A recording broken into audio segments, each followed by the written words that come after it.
నమస్కారం. ఆర్వీఆర్ టీవీకి స్వాగతం.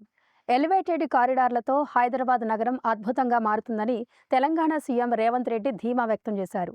నగరాన్ని ప్యూర్, రేర్గా విభజించి ట్రాఫిక్ రద్దీ తగ్గేందుకు చర్యలు చేపడతామని అన్నారు.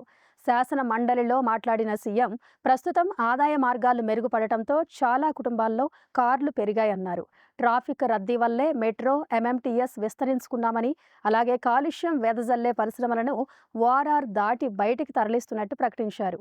రోడ్లను అండర్ పాస్, సర్ఫేస్, ఎలివేటెడ్ కారిడార్లుగా విభజించి ఎక్కడా ట్రాఫిక్ సమస్య ఉండకూడదని నిర్ధారించుకున్నట్టు తెలిపారు. కేంద్ర ప్రభుత్వ నిబంధనల నేపథ్యంలో 15,000 కోట్ల రూపాయలు కేటాయించి స్వాధీనం చేసుకున్నట్టు సీఎం తెలిపారు. ఈ ప్రాజెక్టును మరో 76 కిలోమీటర్ల విస్తరణకు కేంద్రం కూడా అనుకూలంగా ఉందన్నారు.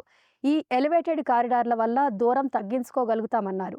అంతేకాకుండా సిటీ మధ్య నుంచి అన్ని ప్రాంతాలను అనుసంధానించేలా చర్యలు చేపడతామని సీఎం రేవంత్ రెడ్డి అన్నారు. ఇలాంటి కరెంట్ అప్డేట్స్ కోసం చూస్తూనే ఉండండి మా ఆర్వీఆర్ టీవీ. లైక్ చేయండి, షేర్ చేయండి, సబ్స్క్రైబ్ చేయండి.